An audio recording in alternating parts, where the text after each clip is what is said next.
আমার নবীজি তায়েফের ময়দানে দাওয়াত দিতে গেছেন। দাওয়াত দিতে গিয়ে রাসূল কি ফুল পেয়েছেন না পাথর পেয়েছেন? ফুল না পাথর? পাথর পেয়েছেন। আহা, নবীজির কথা কত সুন্দর ছিল, চেহারাটা কত সুন্দর। আকাশের চাঁদের কালিমা আছে, আমার নবীর চেহারায় কোনো কালিমা ছিল না। এত সুন্দর মানুষটাকে কেমনে মানলো তায়েফের মানুষ? আমি মক্কায় গেলেই সবার আগে তায়েফে যাই। মক্কায় ঢুকলেই আমার মন চায় আমি তায়েফে যাই। বহুবার গিয়েছি। তায়েফ একটি পাহাড়ি অঞ্চল। তায়েফের আবহাওয়া আর আমার বর্তমান বাংলাদেশের যে আবহাওয়া এক। আলহামদুলিল্লাহ বলেন। সবচেয়ে সুন্দর আবহাওয়া চলছে এখন বাংলাদেশে, তাই না? না ঠান্ডা না গরম, ফ্যান দিলে ঠান্ডা লাগে, না দিলে গরম ধরে, তাই না? এরকম না, এরকম একটা নাতিশীতোষ্ণ তায়েফ এরকম ছিল না। ঝাউ গাছ ছাড়া কোনো গাছ ছিল না, কাঁটা গাছ ছাড়া কিছু ছিল না। রাসূল দাওয়াত দিতে গেছেন।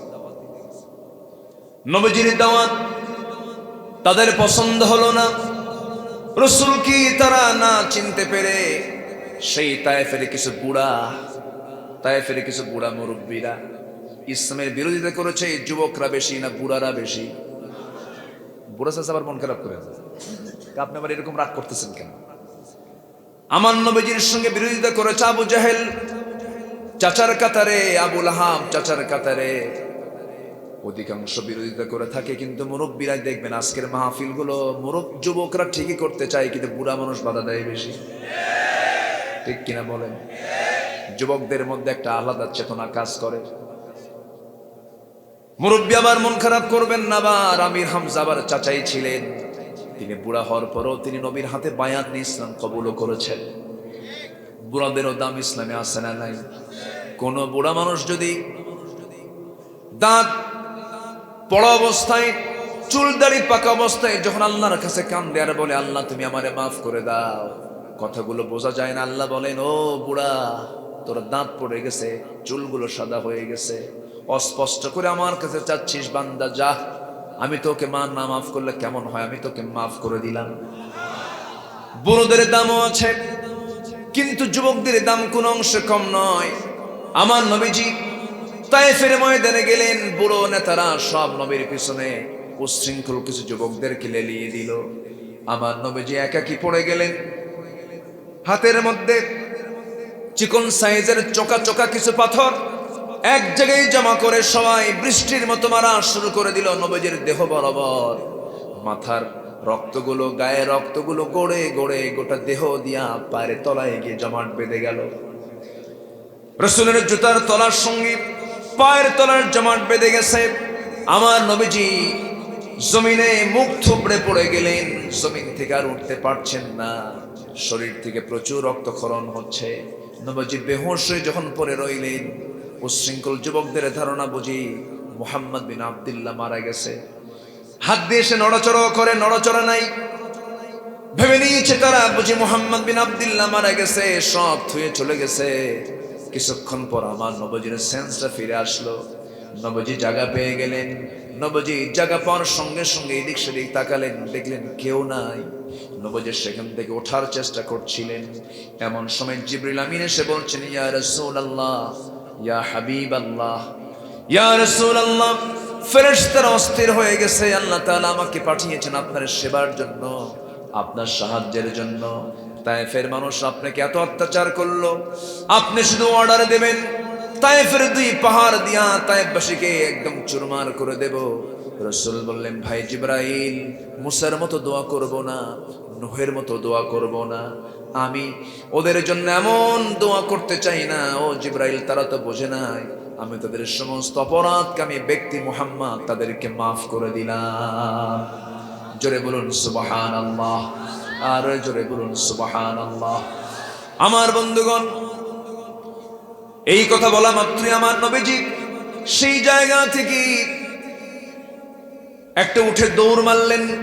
সিরাত ইবনে হিশামের মধ্যে এসেছে, একটা দৌড় মেরে সামনের দিকে জিয়ার পারতেছেন না, দেখতে পেলেন একটা আঙ্গুর বাগান।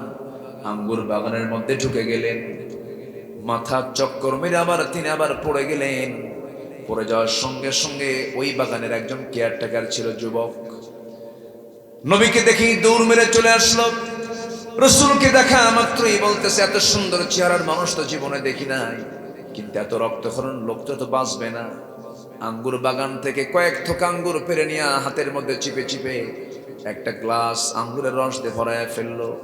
ভরায় ফেলে গ্লাস ভর্তি আঙ্গুরের রসটা নিয়ে নবীর সামনে যখন দিয়ে বলছে, যুবক তুমি এটা না পান করলে তো মরে যাবে, তোমার প্রচুর খাদ্যের দরকার, প্রচুর তোমার পানীয় দরকার। নবীজি আঙ্গুরের রস হাতের মধ্যে নিলেন, মুস্কি একখান হাসি মারলেন, নবীজি বিসমিল্লাহ বলে সেবন করলেন। যখন আঙ্গুরের রসটা খাওয়া শেষ হলো, একটু মুস্কি হাসি মেরে যুবকের দিকে তাকায় বলছেন, যে যুবককে রাসূল কোনোদিন দেখলেন না, সেই যুবকের দিকে তাকায় বলছেন, যুবক তোমার নাম তো আব্বাস, তাই না? মনে মনে যুবক চিন্তা করতেছে, জীবনে কোনোদিন দেখলাম না, সে আমাকে দেখলো না, আমার নামটা বললো কেমনে? কিছুক্ষণ পর রাসূল বলছেন, যুবক তোমার গ্রামের বাড়ির নামটা যেন আমার কাছে মনে হচ্ছে নিনোয়া নামক গ্রামে তোমার জন্ম মনে হয়। সঙ্গে সঙ্গে যুবক বলে, আমার গ্রামের বাড়িও বলে ফেললো, আমার নামটাও বলে ফেললে। বার বলতেছে, হে যুবক আমাকে তুমি কেমন করে চিনো, কেমন করে জানো? আমার নামটাও বললে, গ্রামের নামটাও বললে। এবার রাসূল মুস্কি হাসি মেরে বললেন, তোমার জন্ম যে গ্রামে, আল্লাহর পয়গম্বর ইউনূস আলাইহিস সালামের জন্ম সেই গ্রামে। সঙ্গে সঙ্গে বলতেছে, আল্লাহর নবী ইউনূসের জন্ম নিনোয়া নামক গ্রামে। এই তথ্য তোমাকে কে দিল? রাসূল মুস্কি হাসি মেরে বলেছেন, যুবক একজন নবীর কাছে তো আরেকজন নবীর খবর থাকতেই পারে। আমার নবীজি এই কথা বলা মাত্র যুবকের আর বুঝতে দেরি হলো না। যুবক বলতেছে, আমি শুনেছি মক্কার একজন আল্লাহর পয়গম্বর আছে, আব্দুল্লাহর পুত্র মুহাম্মদ, তুমি সেই লোকটা নাকি? আমার কাছে তো সন্দেহ হয়। রাসূল বলছেন, হ্যাঁ আমি সেই হলাম আখির জামানার পয়গম্বর। সঙ্গে সঙ্গে যুবকটা খ্রিস্টান ছিল, খ্রিস্টানি কায়দায় তার দুটো পা, আমার নবী তার দুটো হাত আমার নবীর দুই পায়ের দিকে নিয়ে আসতে চাচ্ছে। দু পায়ের দিকে নিয়ে এসে সেজদা দিয়ে রাসূলকে ধন্য করবে। আমার রাসূল দুটো পা সরায় নিচ্ছেন, তিনি নিজেই সরে যাচ্ছেন। সেজদা গ্রহণ করলেন না, বরঞ্চ ওই যুবকের দুইটা হাত শক্ত করে ধরে নিয়া, বাহুটা শক্ত করে ধরে সোজা খাড়া করে বুকের সঙ্গে বুক লাগায় দিয়ে বলছেন, আনতা আবদ আনা আবদ, তুমিও বান্দা আমিও বান্দা, তুমি আল্লাহর গোলাম আমি আল্লাহর গোলাম। আমার কাছে ওহী আসে, আনা বাশারুম মিথলুকুম ইউহা ইলাইয়া আন্নামা ইলাহুকুম ইলাহু ওয়াহিদ। আমার কাছে ওহী আসে, তোমার কাছে ওহী আসে না। তুমিও গোলাম আমিও গোলাম। এই মস্তক কারোর সামনে সঁপিয়ে দেওয়া যাবে না, এই মস্তক সঁপিয়ে দিতে হবে একমাত্র কেবলমাত্র কার কাছে? আসতে বলবেন না, কার কাছে? সেজদা দিবেন তো ইমান ভঙ্গ হয়ে যাবে। কি ভঙ্গ হবে বলেন? ইমান ভঙ্গ হয়ে যাবে। শিরিক করা যাবে না, বেদাতের ধারে পাশে যাওয়া যাবে না। আল্লাহর একটা হুকুম অমান্য করলে কি ভঙ্গ হবে? আসতে কবেন না, কি ভঙ্গ হবে বলেন? ইমানটা ভঙ্গ হয়ে যাবে। ইমান ভঙ্গের বেশ কিছু কারণ আছে। এক নম্বর মূল কারণ তো আপনাদেরকে জানিয়ে দিলাম, শিরকের গুনাহ। শিরকের গুনাহ মাফ হবে না, শিরকের গুনাহ মাফ হবে না। ওয়াদা করেছেন কে? এই ওয়াদাটা কার? যে আল্লাহ গুনাহ ক্ষমা করার মালিক, তিনি যদি ওয়াদা করেন গুনাহ শিরক করলে আমি মাফ করব না, মাফ পাওয়ার কোনো জায়গা আছে নাকি?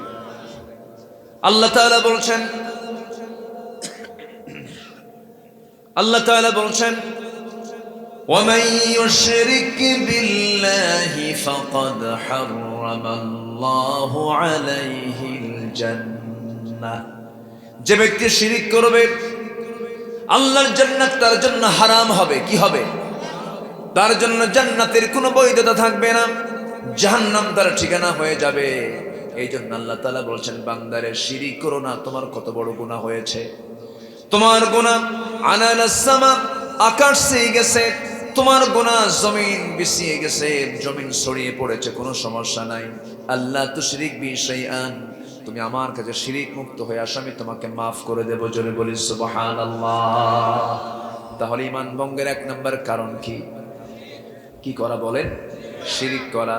নাম্বার 2 হলো আল্লাহর আইন ছাড়া অন্য আইনকে বিশ্বাস করা। আমরা বিশ্বাস করি কার আইনকে? আসতে বলবেন না, কার আইনকে? মাহফিল আসছি হেঁটে হেঁটে, রাস্তা দিয়ে গাড়িতে করে আসছি, গাড়িতে চড়ে চড়ে যে আসছি আমরা কার আইন মেনে এসেছি? আল্লাহ। রাস্তায় যখন চলছেন বামে চলছেন না ডানে চলছেন? বলেন। গাড়ি নিয়ে আসার সময় বামে চলছেন না ডানে চলছেন? বামে কি আল্লাহর আইন নাকি না সরকারের আইন? কার আইন মানছেন আপনি? আপনি মেনেছেন দেশের প্রচলিত আইন, বাম দিকে চলতে হবে। আমিও হাজার চেষ্টা করি না কেন আমিও পারবো না, আপনিও পারবেন না, কারণ দেশের একটা রুলস আছে, ট্রাফিক নিয়ম আছে, ট্রাফিকের আইন কানুন আছে। আপনি বাম দিকে না চললে পরে আপনি অ্যাক্সিডেন্ট হয়ে যাবেন, আপনি আইন ভঙ্গ করে ফেলবেন।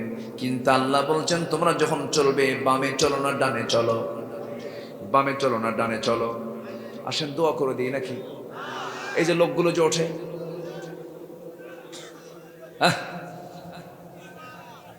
এত মানুষকে আপনি ডিঙ্গিয়ে ওঠেন কেমনে? ওঠা যাবে না চাচা, ও মুরব্বী না উনি, ওনাকে ছাড়েন, কে উঠবেন না প্লিজ। আমি আপনাদের কাছে করজোরে মিনতি জানাই, কোরআনের সম্মানে আমরা শেষ পর্যন্ত থাকবো। জোরে বলি ইনশাআল্লাহ। থাকুন না, একটা আলোচনার তো মিডল পয়েন্টে আছে, একটা ফিনিশিং তো থাকে। শেষ আপনি যদি ক্লাস শেষ না করে যান এটা কি ভালো হলো? বলেন ভালো না। শেষ ফিনিশিং দিয়ে যাব। জোরে বলি ইনশাআল্লাহ। আগামীকাল বাঁচবো, কিছুক্ষণ পর বাঁচবো, তার কি কোনো গ্যারান্টি আছে? এই তুমি কি করো? এই এই বাদাম, ও বাদাম বেচে নাকি এর মধ্যে? ও ওর ব্যবসা ঠিক রাখছে। বসো বাবা, দুটো তো একসঙ্গে হয় না। জি খুব ভালো। হ্যাঁ বাদাম তো শেষ, বাদাম তো শেষ, কাঁচা পাকা হয়ে গেছে। কাঁচা বাদাম কি আসার না পাকা হয়ে গেছে? পাকা হয়ে গেছে। কি অবস্থা! আলেমদেরকে নিয়ে কথা বললে অবশ্যই তার পরিণতি ভয়াবহ আছে না নাই? আসতে বলবেন না, আছে না নাই? আবার আমার দেশে আবার অভিনেতারাও কিন্তু ওমরায় যায়, যায় না? দেশে উলঙ্গ হয়ে নাচে, আবার ওমরায় যায়। ওমরায় যে বলে প্রিয় দেশবাসী আমি ওমরায় আসছি, আমাকে নিয়ে বহু কথা হচ্ছে, আমার কোনোই দোষ নেই, আমি নির্দোষ। সবাই দোয়া করবেন আমি যেন ওমরার কাজটা সম্পূর্ণ করে দেশে ফিরে আবার সিনেমার কাজ সম্পূর্ণ করতে পারি। কি ইমান এটা? এটা কি ইমান? এটা কি ইমান বলে?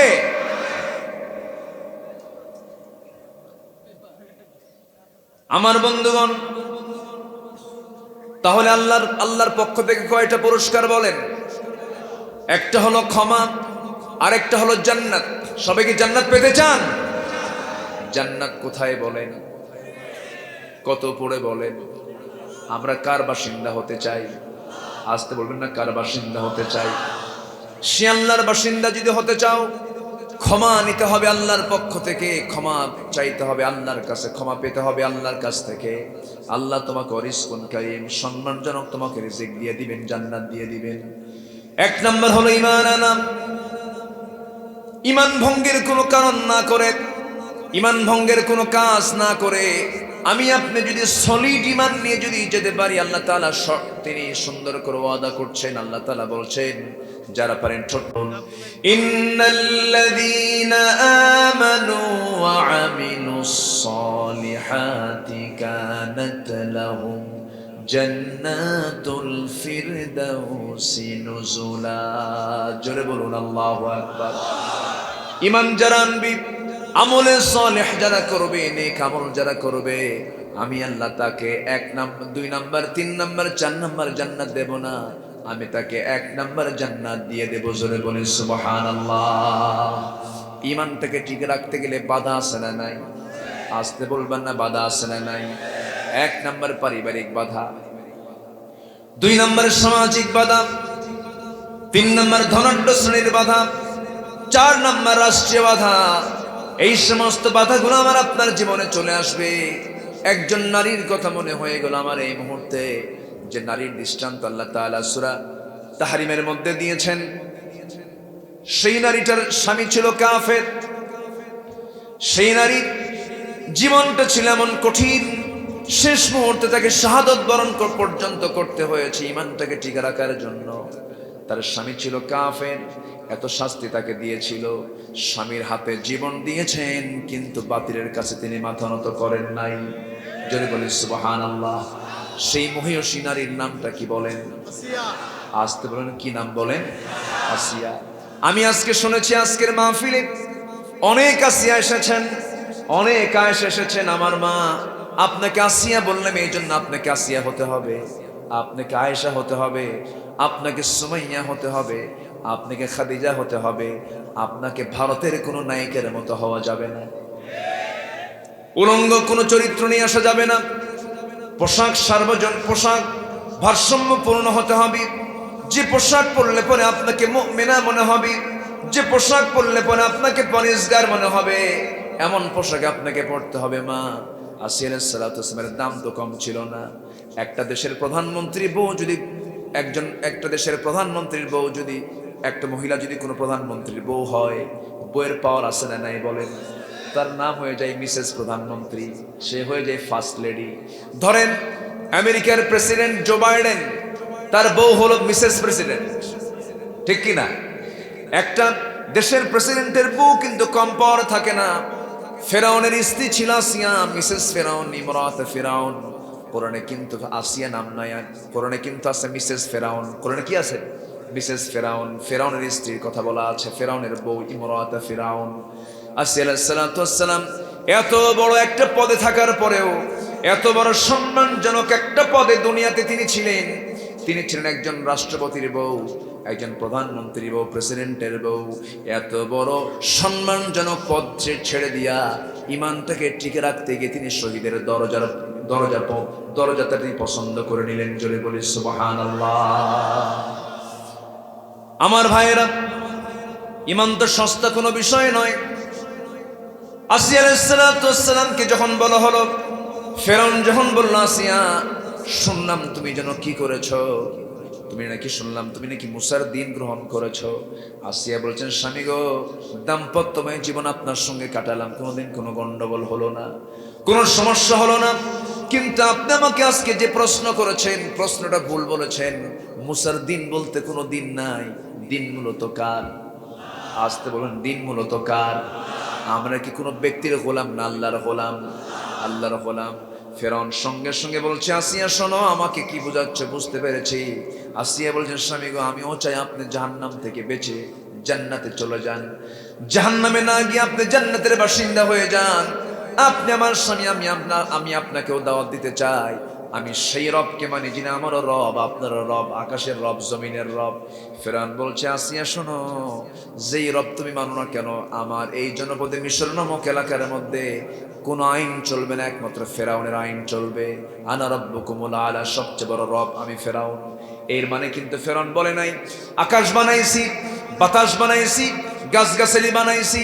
না না, ফেরাউন বলতে চেয়েছিল, শোনানা রব্বুকুমুল আলা মানে হলো আমার এই জনপদে, এই মিশরের এরিয়াতে দুনিয়ার কোন আইন চলবে না, আল্লাহর কোন আইন চলবে না, একমাত্র ফেরাউনের আইন চলবে।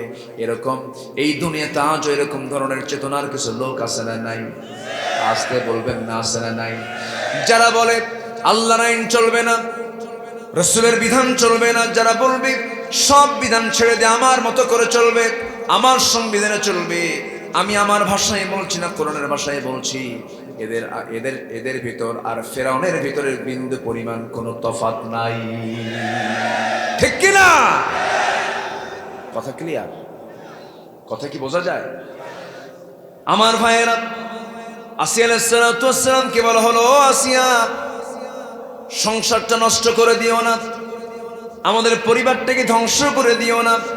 আসিয়া বলছেন, আপনি আমাকে কি বলছেন জানি না, দুনিয়ার সংসার তছনছ হয়ে যাক, আমি জান্নাতটাকে হারাতে চাই না, কারণ জান্নাতটা হলো সবচেয়ে বড় পাওয়া, আমি জান্নাত পেতে চাই। সঙ্গে সঙ্গে ফেরাউন মন্ত্রী পরিষদের জরুরি বৈঠক ডাকলো, হামানকে ডেকে নিয়ে মন্ত্রী পরিষদের সিদ্ধান্ত হয়ে গেল, তাকে আগুনে ডুবায় মারা হোক, আবার বলা হলো তাকে চিড়ে মারা হোক। বিভিন্ন সিদ্ধান্ত না হলো, সর্বশেষ সিদ্ধান্ত না হলো, তার সামনে জল্লাদকে হাজির করা হলো। একটা করে অঙ্গ কাটা হয়, একটা করে অঙ্গ কেটে বলা হয় আসিয়া এখনো সময় আছে, হাত ছাড়াও মানুষ বাঁচে। তিনি আল্লাহর জিকির করছেন। এক পর্যায়ে আসিয়া আলাইহিস সালাম কি সময় রেখে হাত পা বেঁধে ফেলে দিয়া মাথার উপরে করাত যখন লাগায় দিল, করাত দিয়ে যখন চিরে চিরে নিচের দিকে নামানো হচ্ছে, ফিনকি দিয়ে রক্তগুলো পড়ে, কিন্তু আসিয়ার মুখ থেকে কোনো আওয়াজ না বের হয়ে তার মুখ থেকে একটা আওয়াজ বের হচ্ছে, লা ইলাহা, আরো জোরে লা ইলাহা, আরো জোরে লা ইলাহা, লা ইলাহা ইল্লাল্লাহ মুহাম্মাদুর রাসূলুল্লাহ সাল্লাল্লাহু আলাইহি ওয়াসাল্লাম। এই কালেমার আওয়াজ যখন আসিয়ার মুখ থেকে বারবার বের হচ্ছিল, জল্লাদ করাত দিয়ে চিরে যখন তার মাথা থেকে যখন তার দেহের দিকে নিয়ে আসে, এখনো তিনি মারা যান নাই। এমন সময় তিনি আল্লাহর কাছে একটা দোয়া করেছেন। সেই দোয়াটা আল্লাহর কাছে এত পছন্দ হয়েছে, তার কিতাব ছিল হলো তাওরাত, আর আসিয়ার দোয়াটা স্থান পেয়েছে আল্লাহর কালাম কোরআনে। জোরে বলি সুবহানাল্লাহ। আসিয়ার কিতাব ছিল কি বলেন? তাওরাত। আর তার দোয়া পাইছে কোথায়? কোরআনে। কে দিয়েছেন? আল্লাহর এত পছন্দ হয়ে গেছে, আসিয়া দোয়া করতেছেন কেমন করে দেখুন, রব্বি বিনিলি ইনদাকা বাইতান ফিল জান্নাহ ওয়া নাজ্জিনি মিন ফিরআউনা ওয়া আমালিহি। ও আল্লাহ, তুমি আমার জন্য বানায় দিবা একটা ঘর। কয়টা ঘর বলেন? জান্নাতে তো একটা ঘর থাকবে না, কিন্তু তার ডিমান্ড হলো, আল্লাহ আমি জান্নাতে বেশি ঘর চাই না, একটাই ঘর তুমি আমাকে দিবা, ছোট্ট একটা ঘর। সেই ঘরটা যেন ইনদাকা, তোমার কাছে, তোমার ঘরের সঙ্গে, তোমার দেওয়ালের সঙ্গে যেন সেই ঘরটা আমার তৈরি হয়ে যায়। জোরে বলি সুবহানাল্লাহ। তাহলে এখন বলেন, জান্নাতটা কার ঘরের পাশে? আসতে বলুন না, কার ঘরের পাশে? আল্লাহর পাশে। আমার বন্ধুগণ, এই দোয়াগুলো করলেন, এই দোয়া করার সঙ্গে সঙ্গে দোয়া মঞ্জুর হয়ে গেল। করাত দিয়ে চিরে 2 টুকরো করে তাকে শহীদ করে দেওয়া হলো। আসিয়া দুনিয়া থেকে বিদায় হয়ে গোটা পৃথিবীর সমস্ত নারীকুলকে জানায় দিচ্ছেন, ও পৃথিবীর নারী সমাজ, ও পৃথিবীর পুরুষ সমাজ, আমি আমার রাষ্ট্রীয় সমস্ত সম্মান, আমার মিসেস মর্যাদা, আমি মিসেস ফেরাউন এই মর্যাদা, দুনিয়ার সমস্ত শান শওকত, দুনিয়ার সমস্ত আরামায়েশ সবকে বিসর্জন দিয়া আমি চাইছি কাকে? এটার নাম ঈমান। এটার নাম কি? আমার ভাইরা, আরেকজন কালো সাহাবীর নাম মনে পড়ে গেল। সেই কালো সাহাবী আরবে তার বাড়ি নয়, আফ্রিকার সেই নিগ্র কালোদের একজন ছিলেন। সেই কালো মানুষটা যখন মদিনায়, যখন মক্কায় যখন বিক্রি হয়ে গেলেন, বাবু গোলাম, ছেলেও গোলাম, বেলাল বিন রাবাহ রাদিয়াল্লাহু তাআলা আনহু নবীর কাছে যখন বায়াত নিলেন, ঈমান যখন আনলেন, ঈমান আনার সঙ্গে সঙ্গে তার মুনিব তাকে ধরে ফেললো, বলে ফেললো, বেলাল ভাত পাস না, কাপড় পাস না, কিসের তোর ঈমান রে? এরকম আছে না নাই বলার মতো লোক? আছে না নাই? ভাত না পাই, কাপড় না পাই, কিন্তু ঈমানটা আমরা ছাড়বো না। ঠিক কি না? ভাত আগে না ঈমান আগে? কাপড় আগে না ঈমান আগে? সবার আগে কি? বেলাল বিন রাবাহ বললেন, ও উমাইয়া, আমার খাবার দরকার নাই, দুনিয়ার কোনো কিছুই দরকার নেই, আমার দরকার কাকে? আল্লাহকে দরকার। সঙ্গে সঙ্গে বেলাল বিন রাবাহকে সঙ্গে করে নিয়া 2 হাত খেজুর পাতার পাকানো রশি দিয়া 2 হাত বেঁধে ফেললো, 2 পা বেঁধে ফেললো, গলার মধ্যে আরেকটা রশি দিয়া জীবজন্তুর মতো টেনে হেঁচড়ে তাকে ঘর থেকে বের করে দিয়া তপ্ত বালুর উপরে 50 ডিগ্রি 60 ডিগ্রি সেই সেলসিয়াস তাপমাত্রার উপরে, সেই সূর্যের প্রখর রোদের মধ্যে তাকে শোয়া দিয়া বুকের উপরে পাথর চাপা দিয়া বলা হচ্ছে, বেলাল, ইসলাম না ছাড়া পর্যন্ত তোকে কোনো খাবার দেব না, তোর বুক থেকে পাথর সরাবো না। কিন্তু বেলালের মুখ থেকে একটা আওয়াজ বের হচ্ছে, যারা পারেন ঠোঁট মিলিয়ে বলুন, কুল হুয়াল্লাহু আহাদ আল্লাহুস সামাদ লাম ইয়ালিদ ওয়া লাম ইউলাদ ওয়া লাম ইয়াকুল লাহু কুফুয়ান আহাদ। এই সূরা যখন পড়ছিলেন, উমাইয়া করল কি, লাফ পেরে গিয়ে তার বুকের উপরে বসে গেল। বুকের উপরে বসে গিয়া তার মুখের ভিতরে উমাইয়া করলো কি, বাম হাত ঢুকায় দিয়া জিহ্বাটা টান মেরে বের করে বাবলা গাছের কাঁটা ঢুকায় দিল, ফিনকি দিয়া রক্ত বের হয়ে গেল। বলা হলো, বেলাল রে, জিহ্বা বন্ধ করেছে, আমার জিকির করবি কেমনে? বেলাল এবার হাতটা উঁচু করে, নখটা উঁচু করে বলছো, রে উমাইয়া, আমার জিহ্বা বন্ধ করে দিয়েছিস আমার জিকির বন্ধ করার জন্য। আমি আমার আল্লাহর নামটা আমার কলিজার মধ্যে, আমার দিলের মধ্যে আমি বেলাল অঙ্কন করে নিয়েছি। যেরকম সুবহানাল্লাহ।